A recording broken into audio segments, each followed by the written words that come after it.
Hello everyone, welcome back my YouTube channel. My name is Gulab Shah. आप लोग देख रहे हैं द लर्नर्स कम्युनिटी, जिसमें हम बीए प्रोग्राम कर रहे हैं और बीए प्रोग्राम की हमारा सेमेस्टर 5th चल रहा है और सेमेस्टर 5th की हम एजुकेशन की बुक कर रहे हैं और हमारी एजुकेशन की बुक का नाम है making the work place inclusive और हिंदी में इस बुक का नाम दे रखा है कार्यस्थल को समावेशी बनाना, जिसके हम ऑलरेडी यूनिट 1 कवर कर चुके हैं और हमारी यूनिट 2 चल रही है। यूनिट 2 का भी हम चैप्टर नंबर 3 का पार्ट 1 कर चुके हैं और आज हम पार्ट 2 करने वाले हैं, यानी हमारा चैप्टर नंबर 3 का आज पार्ट 2 होगा। और पार्ट 2 का भी अगर आपने चैप्टर नंबर 3 का पार्ट 1 नहीं देखा है तो फटाफट से जाइए और इस वीडियो को देखिए।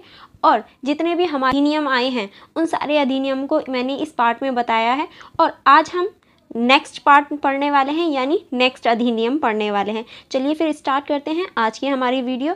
और स्टार्ट करने से पहले हम लोग अपने चैप्टर का नाम देख लेते हैं कि हमारे चैप्टर का क्या नाम है। चलिए फिर स्टार्ट करते हैं चैप्टर के नाम से। चैप्टर है हमारा चैप्टर नंबर 3, विकलांग व्यक्ति अधिनियम 1995 और 2016। यानी हम मेनली इसमें दो अधिनियमों के बारे में बात करेंगे, एक तो 1995 का और दूसरा अधिनियम है हमारा 2016 का, जिसमें हम जो कि विकलांग व्यक्तियों के ऊपर लाए गए हैं। और पिछली वीडियो में हम इन दोनों ही अधिनियमों के बारे में कुछ इम्पॉर्टेंट चीज़ों के ऊपर चर्चा कर चुके हैं, कुछ इम्पॉर्टेंट पॉइंट्स देख चुके हैं। और आज की हमारी वीडियो 2016 के अधिनियम के ऊपर बेस्ड होने वाली है खासकर। चलिए फिर स्टार्ट करते हैं आज की हमारी वीडियो।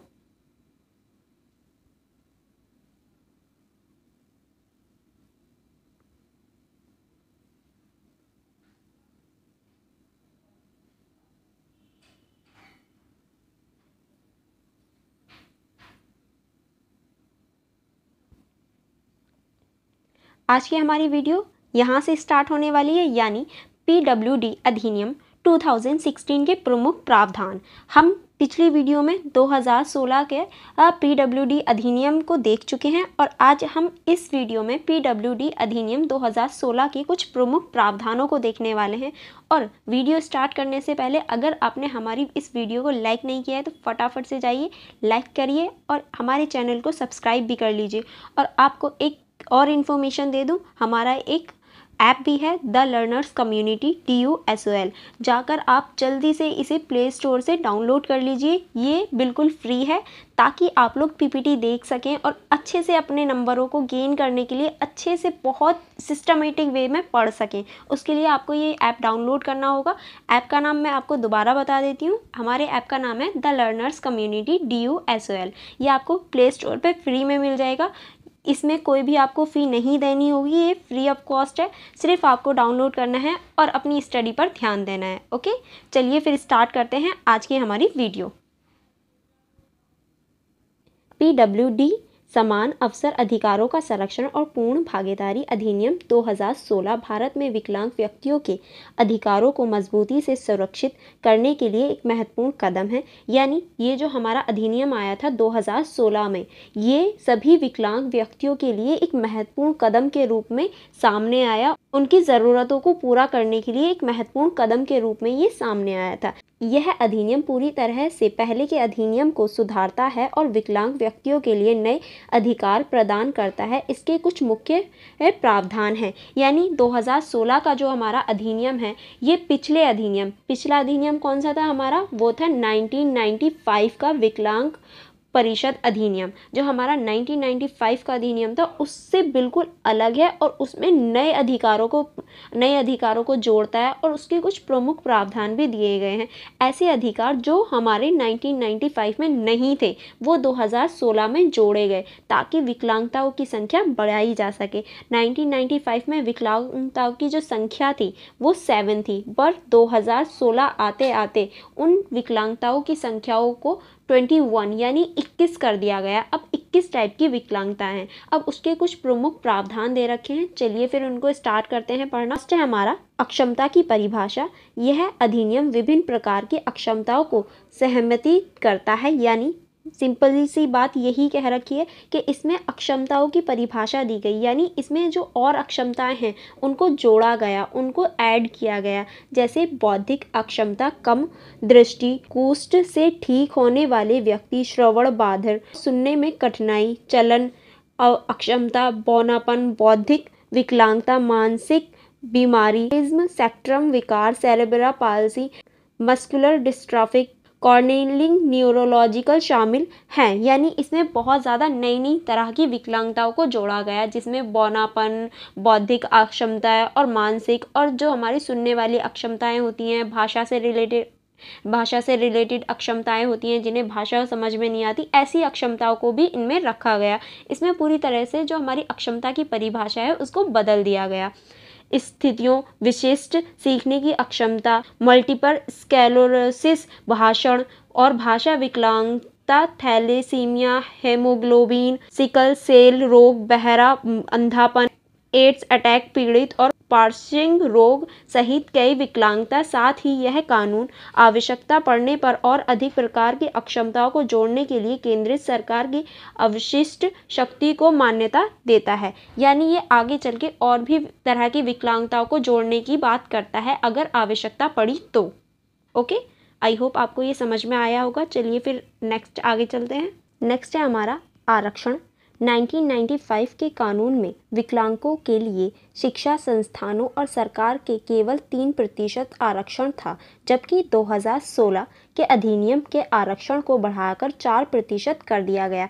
यानी जो हमारा 1995 का कानून आया था उसमें सभी विकलांग व्यक्तियों के लिए 3% का आरक्षण दिया गया था, लेकिन उसे 2016 में बढ़ाकर 4% कर दिया गया, क्योंकि हमारी जो ओवरऑल पूरी जनसंख्या है उसका 26.8 मिलियन लोग विकलांग हैं। अब उनके लिए 3% क्या सही है? इसीलिए हमने 2016 के कानून में उसे 3% से बढ़ाकर 4% कर दिया गया, ताकि कुछ हद तक हम उनकी और ज़्यादा हेल्प कर सकें। ठीक है, चलिए आगे बढ़ते हैं। सरकार द्वारा वित्तीय पोषण शिक्षा संस्थानों के साथ साथ सरकार द्वारा मान्यता प्राप्त संस्थानों को विकलांग बच्चों को भी समावेशी शिक्षा प्रदान करनी होगी। यानी अगर हम सभी के लिए पोषण की बात करें, शिक्षा की बात करें, तो सरकार द्वारा सभी बच्चों को समावेशन की शिक्षा भी देनी होगी, ताकि हम सभी बच्चों को समान स्तर पर ला सकें और सभी बच्चों को एक साथ लेकर आगे बढ़ सकें। और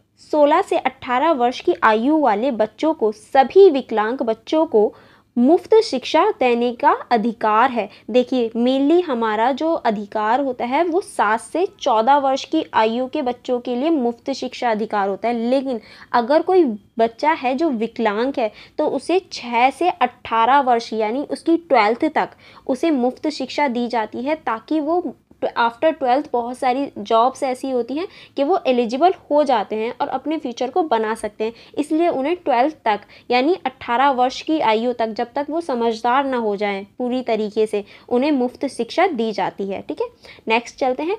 विकलांगता का प्रतिशत अधिनियम यह स्पष्ट करता है कि कम से कम 40% विकलांगता वाले व्यक्ति इस शिक्षा और रोजगार के आरक्षण जैसी लाभों के हकदार हैं। यानी देखिए, अगर ऐसा है कि कोई भी आकर ये कह सकता है मुझे तो विकलांगता के अधिकार चाहिए, अगर उसकी ज़रा सी उंगली में चोट लग गई, हाथ में चोट लग गई कि भाई मैं तो विकलांग हो गया, मुझे तो अधिकार चाहिए, ऐसा नहीं दे सकते ना हम हर किसी को विकलांगता के अधिकार दे दें।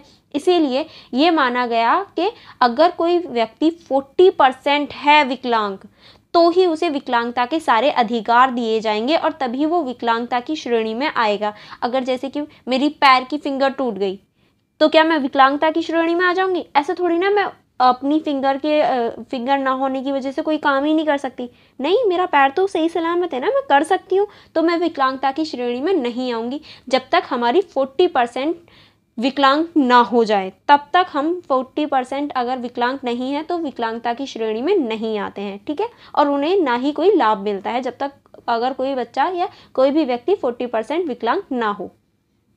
नेक्स्ट आगे चलते हैं। नेक्स्ट हमारा दे रखा है विकलांग व्यक्तियों के लिए आरक्षित प्रतिष्ठान। यह अधिनियम सभी सार्वजनिक भवनों और प्रतिष्ठानों में विकलांग व्यक्तियों के लिए आरक्षित संस्थानों की प्रावधान करता है। यानी देखिए, सभी सार्वजनिक क्षेत्र यानी जितने भी हमारे सार्वजनिक भवन होते हैं जो सभी के लिए होते हैं, जैसे कि हमारा एग्जाम्पल के लिए पार्क हो गया, स्कूल वगैरह हो गए, ये सार्वजनिक, हॉस्पिटल वगैरह हो गए, ये सार्वजनिक भवन होते हैं। तो उनके लिए एक प्रतिष्ठान होना चाहिए, उनके लिए अलग से बैठने का स्थान होना चाहिए जहाँ वो बैठ सकें। उनके लिए चेयर्स वगैरह होनी चाहिए कि अगर कोई विकलांग व्यक्ति है और वो वहाँ जा रहा है तो वो वहाँ ईजिली बैठ सके, थोड़ा आराम कर सके, इसीलिए हमें ऐसी सुविधाएं देनी चाहिए।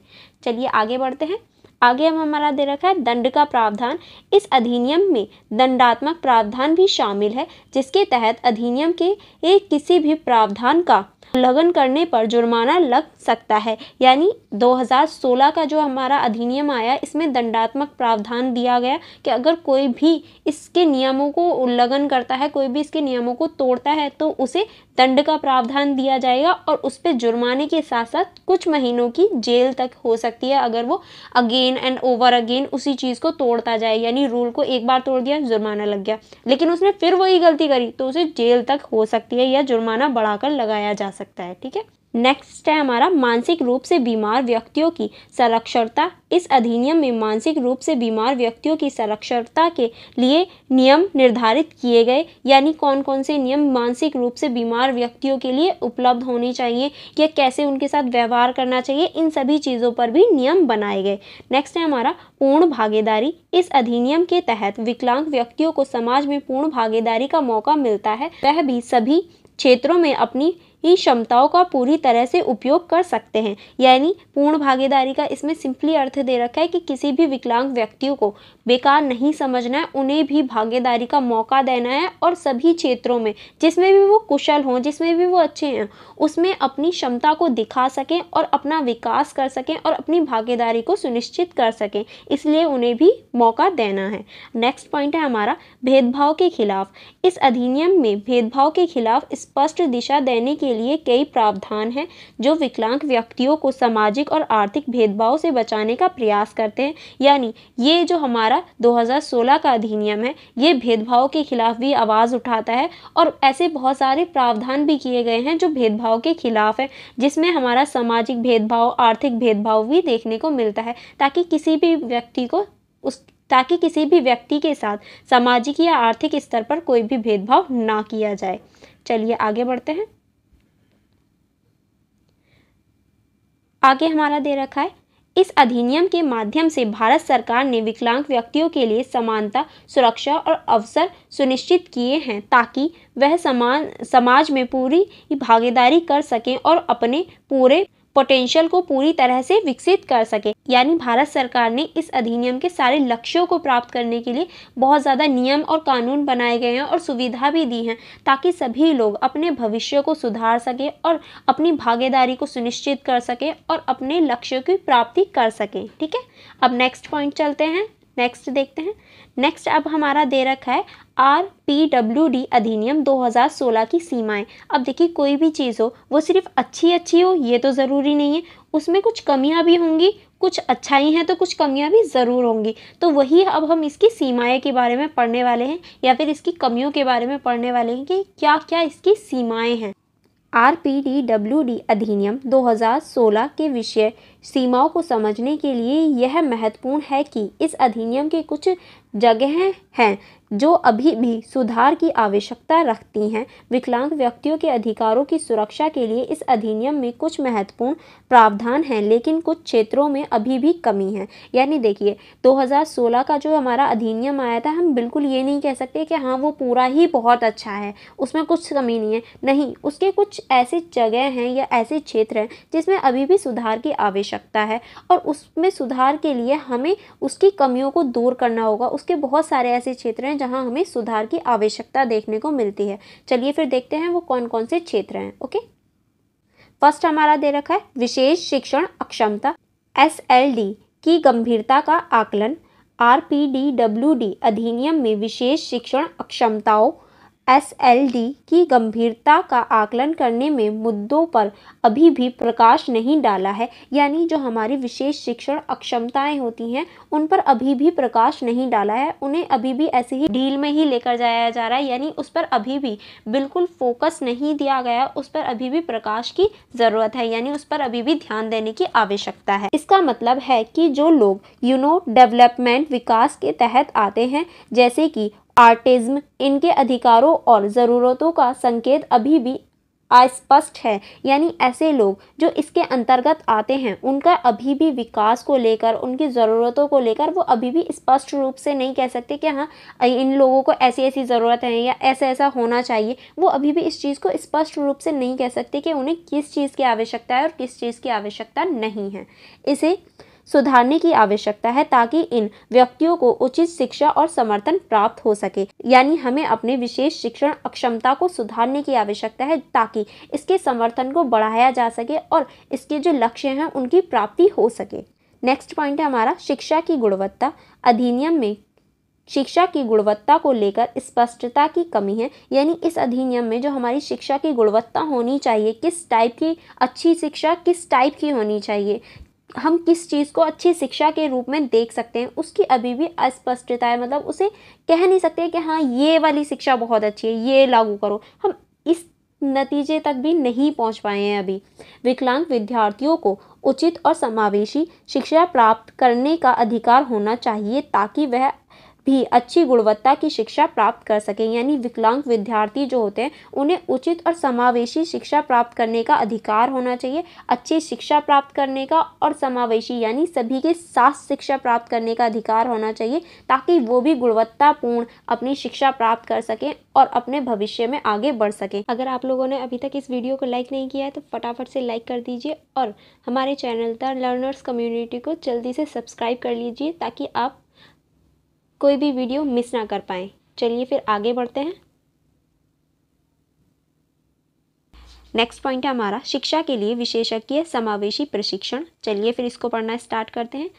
अधिनियम में विकलांग विद्यार्थियों के लिए शिक्षकों को उचित प्रशिक्षण प्राप्त कराने के लिए स्पष्ट मार्गदर्शन नहीं है। इसका मतलब है कि विशेषज्ञों शिक्षकों को उनके विद्यार्थियों की विशेष आवश्यकता को समझने और समर्थन प्रदान करने के लिए उचित प्रशिक्षण प्राप्त करने का अधिकार होना चाहिए, यानी टीचर्स को ही नहीं पता कि क्या सही मार्गदर्शन होना चाहिए, कैसे किस चीज़ को हैंडल करना चाहिए और किस चीज़ को किस वे में लेकर जाना चाहिए।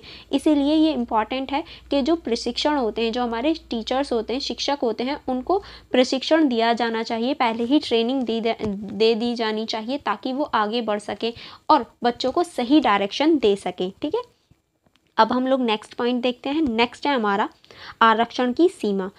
RPWD अधिनियम में विकलांग व्यक्तियों के लिए आरक्षण की सीमा को बढ़ाकर 4% कर दी गई थी, लेकिन यह सीमा भी अधिनियम के प्रमुख संदर्भ में सीमित है। यानी देखिए 2016 के अधिनियम में जो हमारी आरक्षण सीमा है उसको बेशक 4% कर दिया गया था, 3 से 4 कर दिया गया था, लेकिन वो अभी भी पूरी तरीके से लागू नहीं हो पाई है, सभी तक पहुंच नहीं पाई है, जो कि इसकी एक सीमा है, इसकी एक कमी है। ठीक है, चलिए फिर आगे देखते हैं आगे क्या है। इस प्रकार RPWD अधिनियम 2016 में कुछ कमजोरियां हैं जो सुधारने की आवश्यकता है ताकि विकलांग व्यक्तियों को समाज में पूरी भागीदारी का मौका मिल सके और उनके अधिकारों की सुरक्षा हो सके। यानी जितनी भी हमारी सीमाएं हमने देखी उनको बदलने की, उनमें सुधार की आवश्यकता है ताकि जितने भी हमारे विकलांग व्यक्ति हैं, जितने भी लोग विकलांग हैं, उनकी जो भागीदारी है उसको बढ़ाया जा सके, उनका विकास किया जा सके और उनके अधिकारों की सुरक्षा की जा सके। आई होप आपको ये चैप्टर समझ में आया होगा। यहाँ हमारा ये चैप्टर फिनिश हो जाता है।